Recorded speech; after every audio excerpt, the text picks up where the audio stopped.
Sadhu, sadhu, sadhu. Namo tasse bhagavato arahato samma sambuddhasse. Namo tasse bhagavato arahato samma sambuddhasse. Namo tasse bhagavato arahato samma sambuddhasse. Sadhu, sadhu, sadhu. May my homage to my teacher, Pinwat Lokuswamin Wahanse. Sadhu, sadhu, sadhu.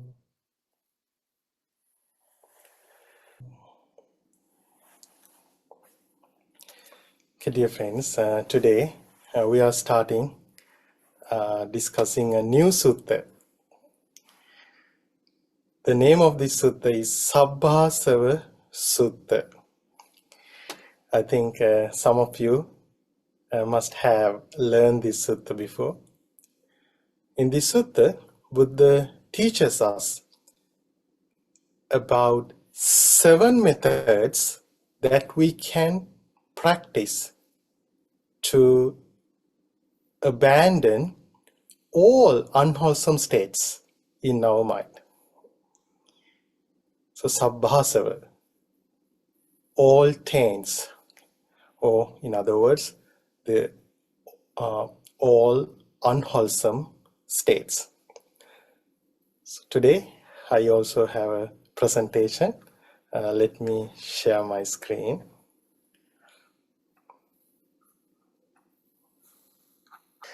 Okay, Sabbāsava Sutta, all the taints, all the unwholesome states of mind. At the beginning of this sutta, Buddha said, I'm going to teach you how to let go of all the unwholesome states of mind.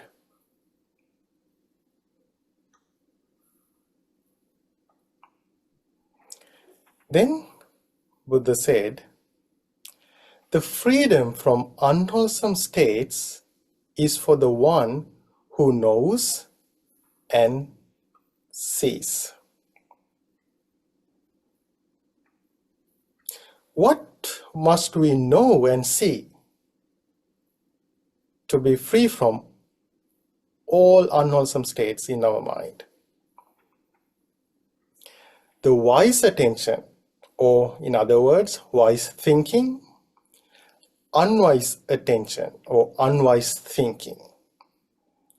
So if we don't know about the wise attention and unwise attention, then we are not capable of free our mind from unwholesome states. So this is the most important thing. Wise attention and the unwise attention. So we need to know about, we should know about the difference between the wise attention and the unwise attention. So once Buddha said, as something that is within us, that is helpful to realize the Four Noble Truths, the wise attention is the most important thing. So there is no anything else that is more important than the wise attention to realize the Four Noble Truths. So at the beginning, Buddha says, you should know the difference between the wise attention and the unwise attention. Unwise attention. unwise thinking. How do we recognize unwise attention?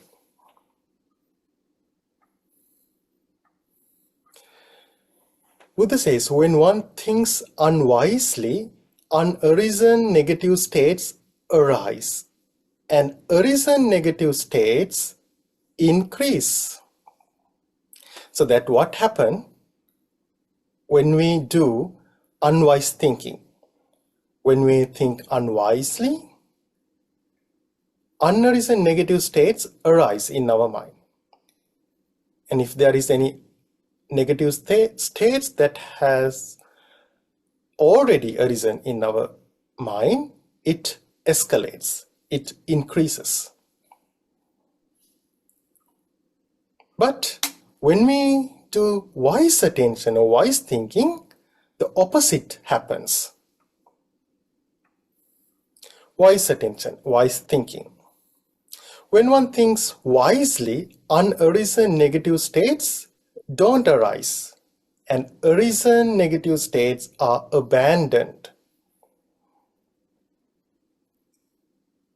So it means like whenever we have some mental pain or some stress, at that moment we do unwise attention. So, but once we start think wisely, then it helps us to remove those negative states in our mind. And whenever we do wise attention, wise thinking, negative states, unwholesome states don't arise in our mind.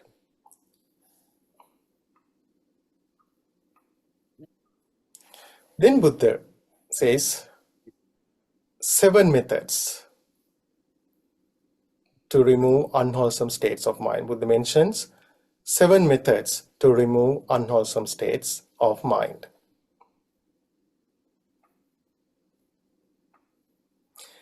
There are unwholesome states that should be abandoned by seeing, restraining, using wisely, enduring, avoiding, removing, and by meditation.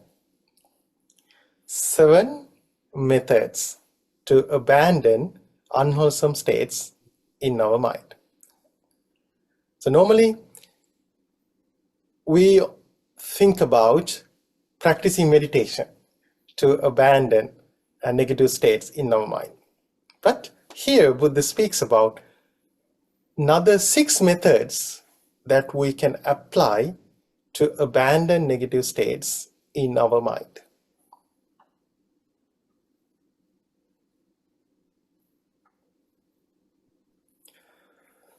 Number 1, unwholesome states to be abandoned by seeing.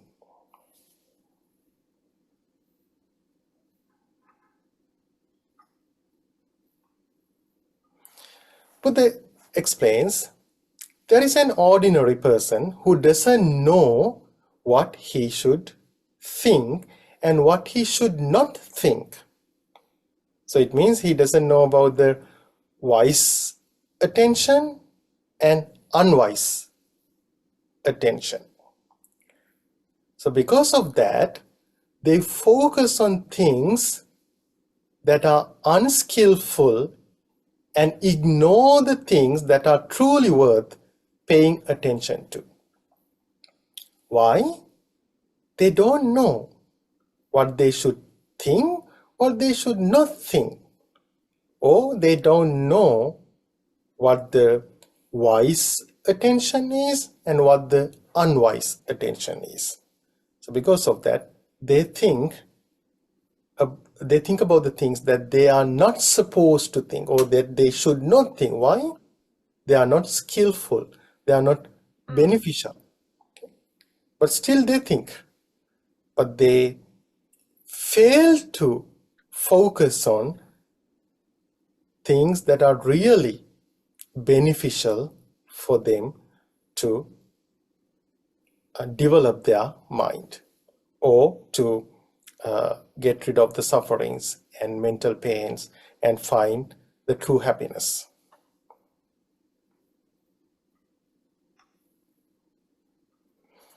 Things that we should not think.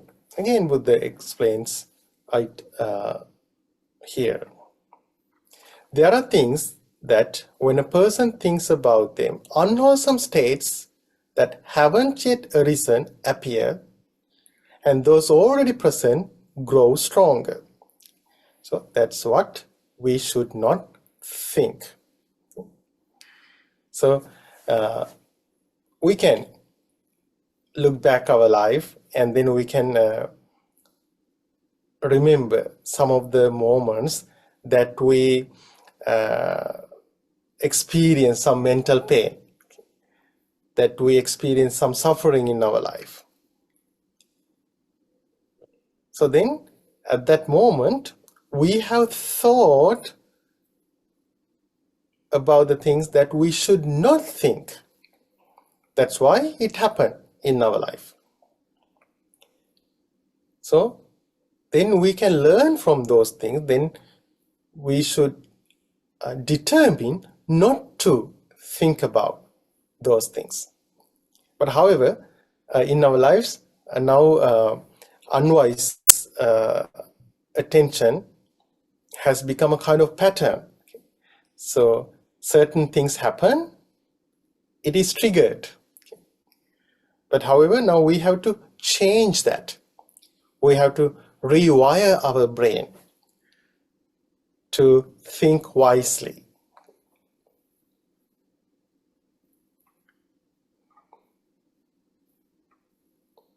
Types of unwise thinking. So here, Buddha speaks about a particular types of unwise thinking that create some wrong views in our life. Sometimes people think, did I exist in the past? Did I not exist in the past? If I did exist, who was I? How was I? What kind of person was I? So they have some doubts about the past, and they keep thinking about those things. Or they think about the future. Will I exist in the future? Will I not exist? Who will I be in the future? How will I be in the future? What kind of person will I become? What would happen to me after death? So we have so many doubts about those things, then we keep thinking, even though we don't get real answer for those questions. Or sometimes people think, am I really here? Or am I not? Who am I? What kind of person am I? So those types of thinking are not wise. Buddha says those are unwise thinking. And also, sometimes people think, where did these beings come from? And where will they go after this? So when someone think in this way, it leads to the self-view, 6 types of self-view. This unwise thinking leads to the 6 types of self-views. So actually Buddha has mentioned about those 6 views in this sutta, but today I'm not going to talk about those 6 views because we need more time to explain it, and also I know it will trigger so many questions in your mind. So I'm going to skip that part.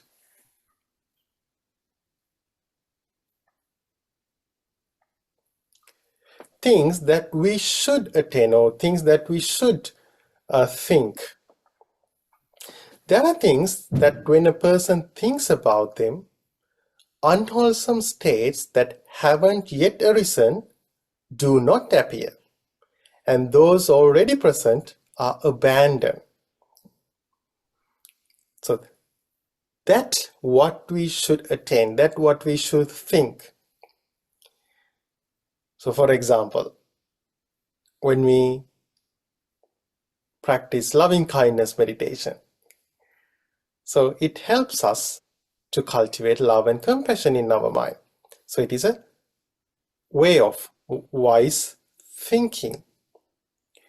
So actually, whether we attain happiness or not determined by the way we think. So if we think wisely, then it leads us to the happiness. If we think unwisely, it leads us to the suffering or pain. So that's why we need to, the thing is like, why it happens, normally we most of the time we do the unwise thinking. Why? Because that's the way our brain is wired. Now we need to change that. We have to rewire that. So instead of practicing unwise thinking, we need to practice wise thinking.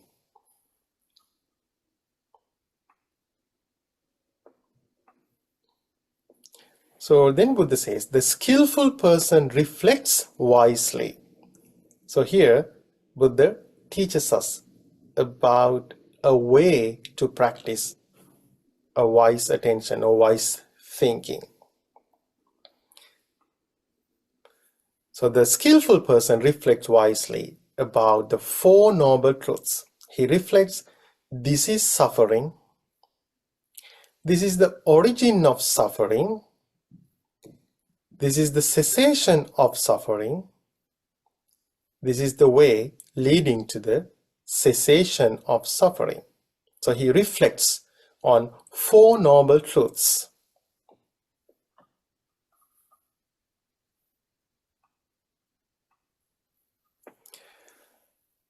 The Noble Truth of Suffering.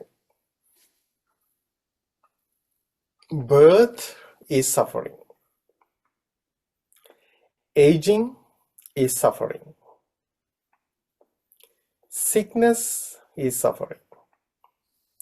Death is suffering.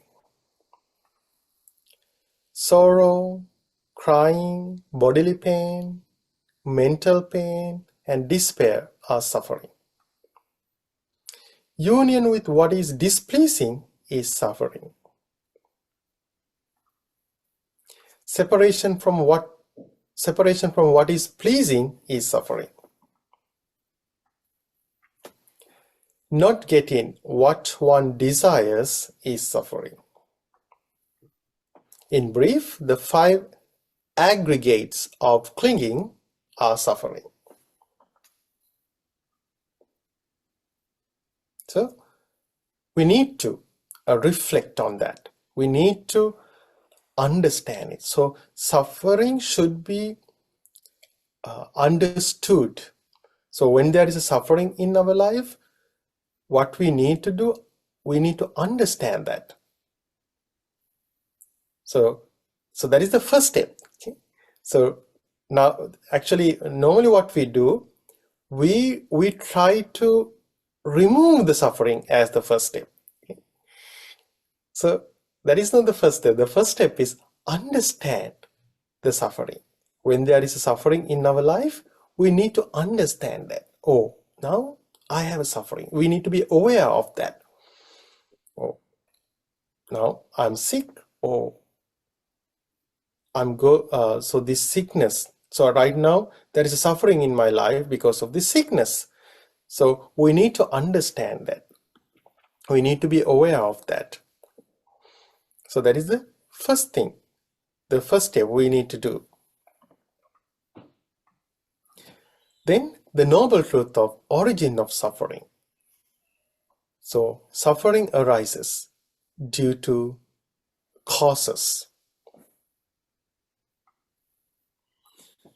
So Buddha says, it is this craving that produces re-existence accompanied by desire and grasping, finding delight here and there, namely, craving for sense pleasures, craving for existence, and craving for non-existence. So because of the craving, suffering arises in our life.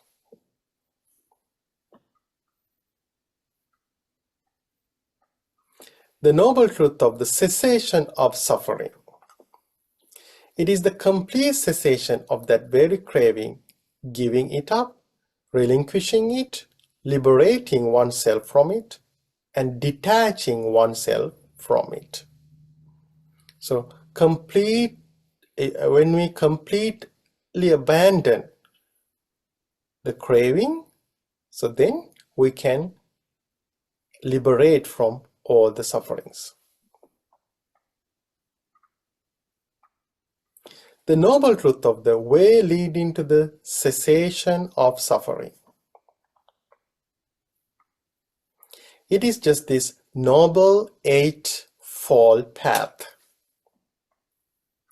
Right view, right intention, right speech, right action, right livelihood, right effort, right mindfulness, and right concentration. So we should learn the Four Noble Truths, then we should reflect on that. We should think about it in our life.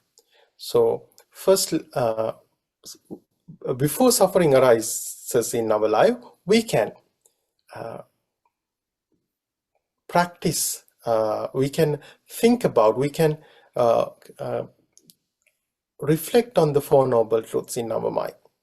And then when suffering, any suffering arises in our life, then we can focus on that, then we can look at that suffering through the Four Noble Truths. For example, suppose you have to separate from one of your loved ones.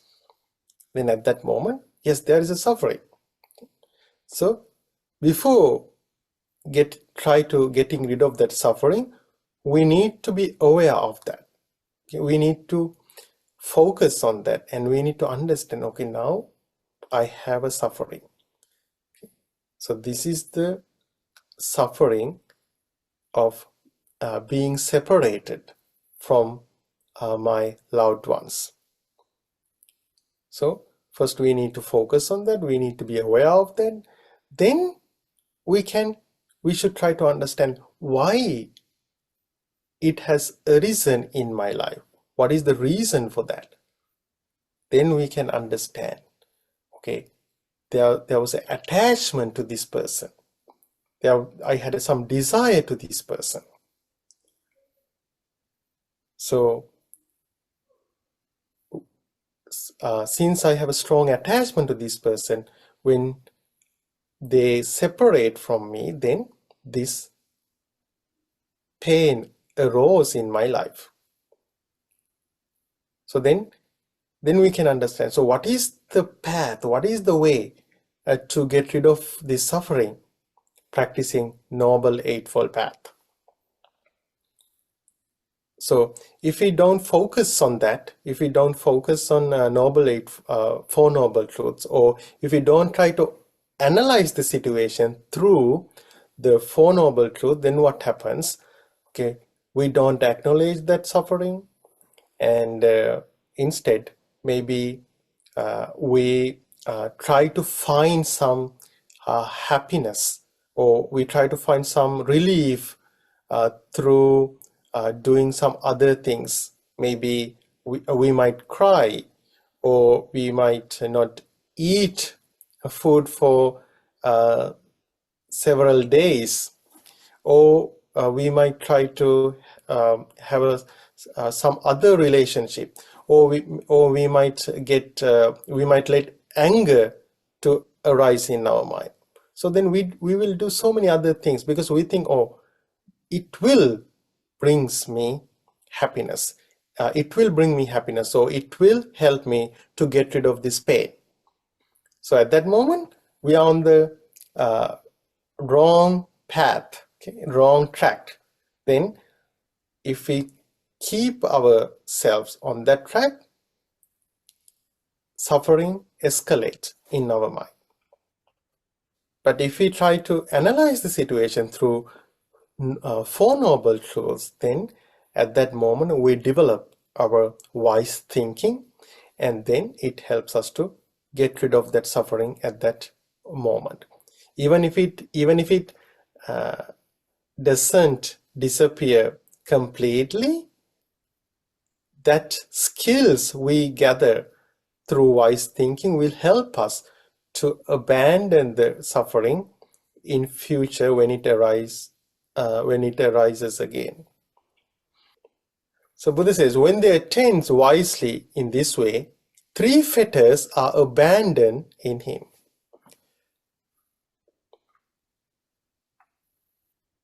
View of self, so that is the first fetter. Doubt, and clinging to rituals and observances. So these three fetters will be removed in our mind when we reflect on Four Noble Truths, when we focus and when we think about the Four Noble Truths. It will help us to abandon these three fetters in our mind: view of self, doubt, clinging to rituals and observances. These are called the taints, or unwholesome states of mind, that should be abandoned by seeing. Okay, so I'm not gonna talk about the other 6 methods today. So I think I should stop now. Then next time we can talk about the other 6 methods of abandoning unwholesome states in our mind. Bante, the one that we discussed today is only seeing, right? Only seeing, that's right. Only seeing. So what we see, Four Noble Truths. Bante, so the Four Noble Truths. So, for example, death, separation from loved one. So I'm going to use separation from loved one as an example to explain what I'm trying to ask. So an example, my daughter got married, she's moved out, and I had a hard time dealing with that. And I was suffering for a long time because I kept missing her. If I was to use the Noble Eightfold Path, how do I investigate it through the Noble Eightfold Path? Like which one of the 8 do I apply? I'm confused, how to apply the technique for. Okay, great question, Tina. So actually, the first thing you need to do, try to understand your suffering through according to the Four Noble Truths. Okay? So then you should be mindful of your suffering, and then we should understand, oh, this is the suffering of separation from beloved ones. And then you should try to understand, you can try to understand what, because of what reason this arose in my life. Then you can understand, oh, because I had a attachment to my daughter. Okay, so now when she went away from me, so this suffering, this pain arose in my life. And so how can I get rid of this suffering? By abandoning that attachment that I have to her. Okay. So actually, when you start thinking in that way, you are practicing Noble Eightfold Path. I see. Why? Because the first one, right view, the first right view. So right view means understanding Four Noble Truths, or the knowledge of Four Noble Truths.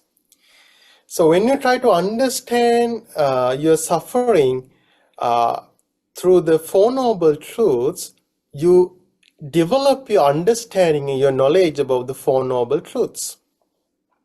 Okay? So actually, you are practicing the first one, right view at that moment. I see. Okay. Because if you don't try to understand your suffering through the Four Noble Truths, then okay, you focus on, since she went away, I suffer. Okay, but then you don't focus on the real reason, the attachment you have.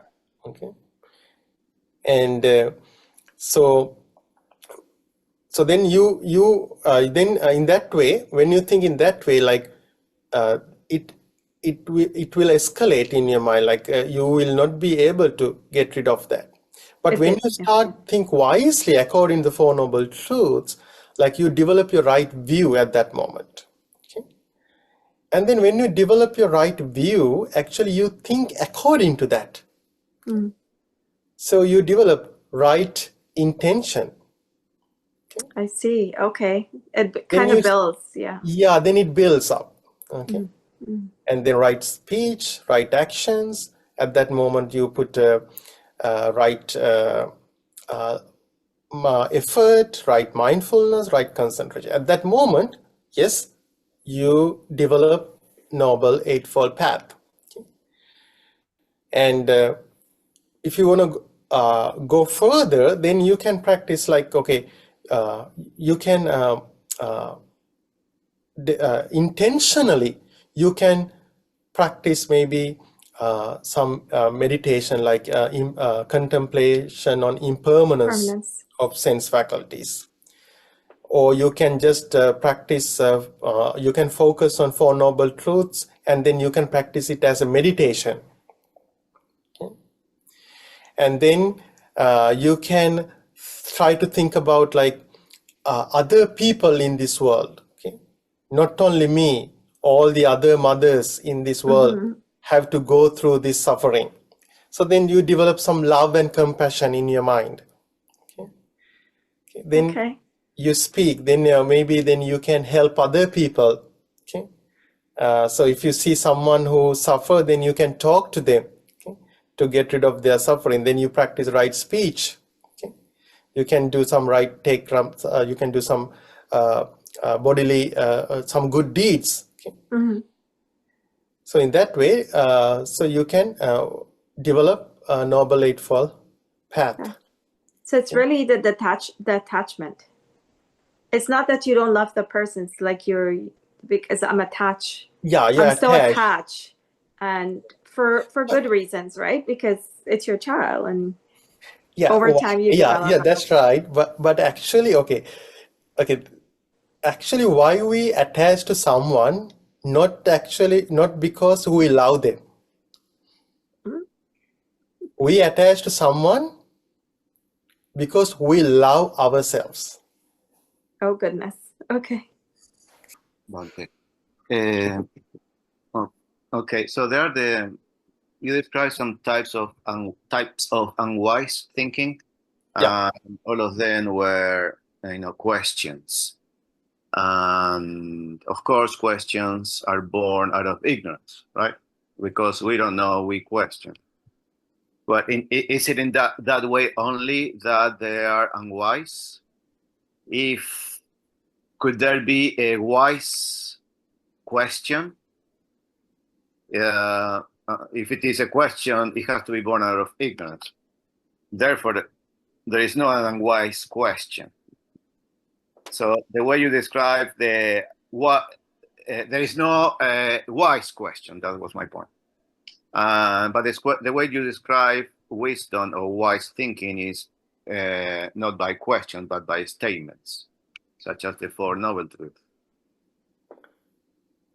So my question is there any wise question?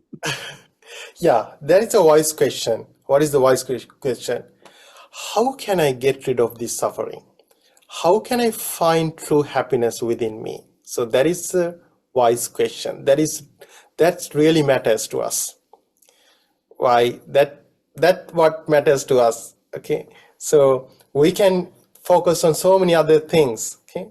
But those things don't help us to get rid of suffering in our life. Okay?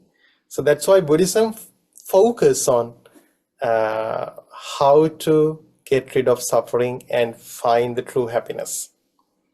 So that's why once Buddha said, once Buddha was in a forest with other monks, and Buddha had a handful of leaves in his hand. Then Buddha said to the monks, the things that I understood about this universe are like the leaves in this forest. But what I taught you are like this handful of leaves. Why? Because it is the really important to you to liberate from all the sufferings. So that's why Buddha didn't teach everything that he realized about this universe.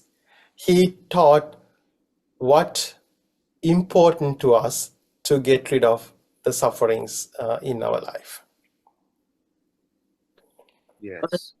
So the questions that come from unwise thinking are unwise because they have no definite answers, right?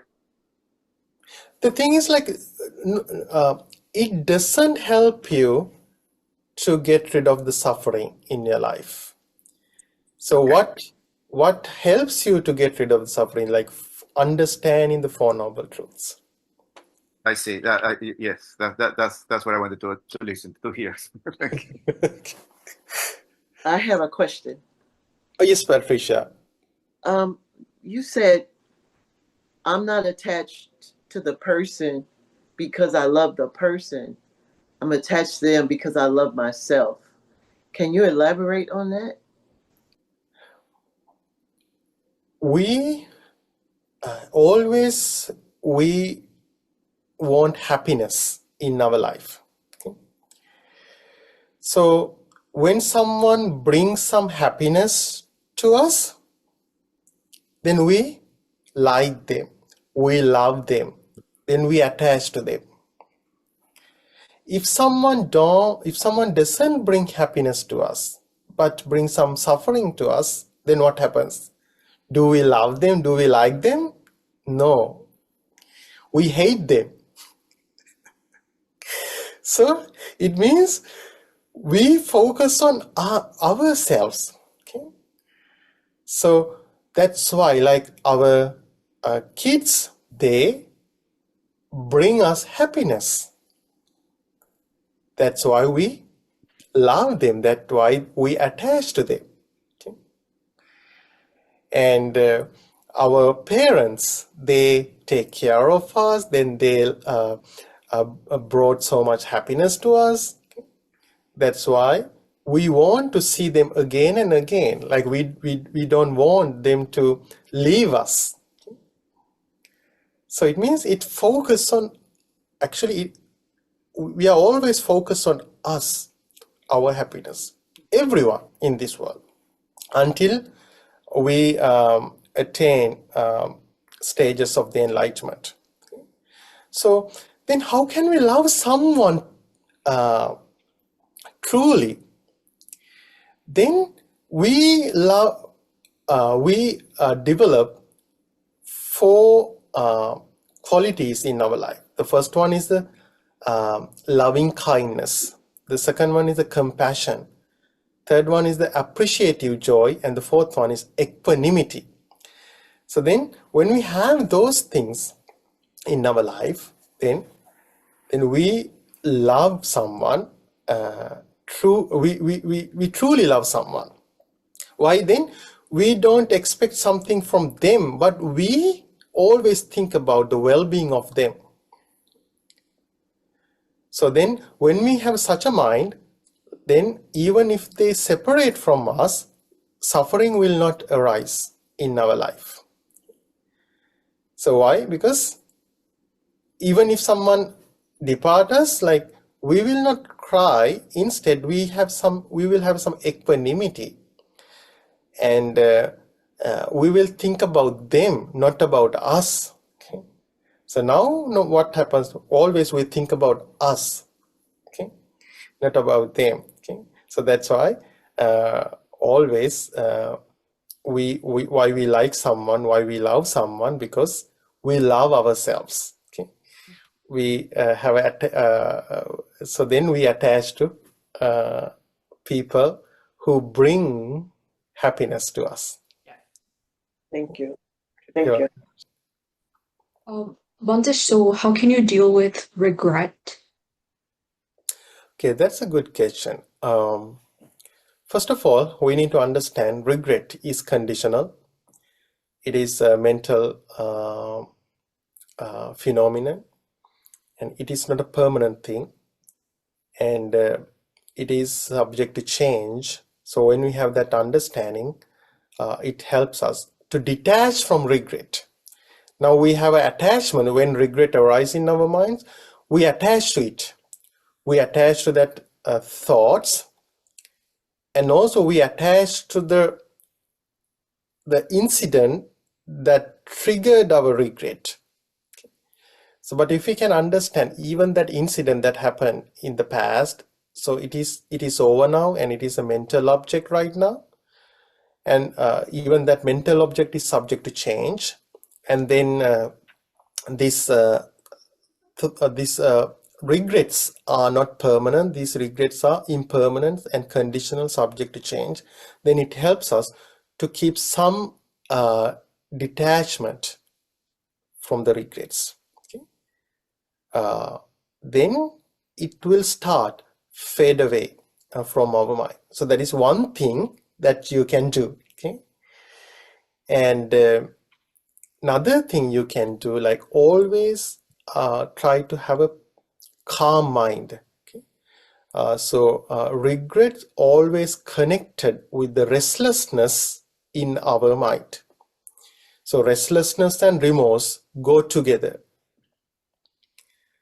So if we can have a calm mind always, then it helps us to get rid of the restlessness in our mind. Then it helps us to get rid of the regrets in our mind. And so it is a long topic. I will talk about the regrets on Sunday on our meditation program. So I will talk about several things that you can do to get rid of regrets in your mind. Yes, Bande, I've got two questions. I think this is pertaining to unwise thinking. The fact that I normally I have got two questions. The first question is, like, I have a son, and then he's no longer with me, and he's somewhere else. And sometimes I think about him. How is he doing? Is he well? Is this a wise thinking, or is it I'm clinging onto him? I'm just wondering. Should I be even asking this question? Oh, how is he doing? I wonder what he's doing right now. I'm not really like Tina, probably. I'm not at that point where I'm in pain because of missing him. But I'm just saying, how is he doing? What is he doing now? So can I even ask this question, or is it unwise thought? No, you can ask those questions. You can ask those questions, but you should not let your mind to be obsessed with those questions. Okay. Like, because it sometimes when we start to ask those questions, so first we start to ask those questions mindfully, wisely, then those questions keep coming to our mind, okay, without any control. Then it is a problem. Then it is a, so because since you have love toward your son, then it's okay to have those questions. But the thing is, like, if you cannot get the answers for those questions, and if you cannot do anything for them, then there's no point of asking those questions. And also another thing you should be aware, like, what happens to you in your mind? What happens to your mind when you ask those questions? So when you ask those questions, if some pain or some suffering arise in your mind, then so it's not wise thinking. Okay? Because when you do the wise thinking, suffering doesn't arise in your mind. Okay. And then one other question is that about the unwise thinking again. I think a lot of times I question, well, how do I say that? Not really question myself. If I do something, if I receive some bad things, or I experience some bad things, like I'm a victim of a very bad fraud lately. And I always wonder, I say, was I a fraud in my previous life that now I become the victim? So is that also an unwise thinking? I shouldn't even think about it. But then I always think about my karma. Hmm. Yeah, so is it unwise thinking to even think about my karma? No, actually, thinking about karma is a wise thinking. Why? Because it helps you to get rid of some anger in your mind. So, because if you think like, oh, that person did some bad thing to me, so then some anger, hatred arise in your mind. But if you just focus on, no, this is the life. I might have done some bad deeds, bad karma in my past life, so that's why I had to face to this. So then it helps you to develop some equanimity in your mind, and then it will stop getting you angry with those people. So that's why, like, you need to focus on what, that's why Buddha says, like, you need to be aware of what happens to your mind when you think in a particular way. So when you think in a particular way, either anger or other negative states arise in your mind, then it's not wise thinking. So it is the unwise thinking. But when you think in a certain way, if it helps you to abandon some negative states in your mind and develop some wholesome states in your mind, some peace, if it brings some peace to your life, then it is wise thinking. Yeah, I think yes, indeed. Whenever I think of it, saying, "Oh, it must be my past karma," and then I won't be so sad about it, saying, "Oh, I have already paid off my debt, so this is checked," and then let's move on to the next one. Yeah, so it helps you to be positive, and it helps you to have a strong mind. Okay. Yeah. Which means I can continue to question, saying, "It must be my, past karma." To wonder, right? It's wise. Yeah, if you're just wondering it, like, then then it would become a kind of unwise thing, because it will arouse some doubts in your mind. Oh, okay. Doubts in your mind. No, you can just understand, okay, this must have been a bad karma. Okay. So or you can think about it through the Four Noble Truths, because you associated some people that you some displeasing people. Okay. So they brought some unhappiness to your life. So then it is a part of the first noble truth. The suffering, you mean? The suffering. Okay, gotcha. Thank you, Bante. You're welcome. Yeah. Okay, so we can end our class for today. So today we discuss the first part of this wonderful sutta, Sabbāsava Sutta.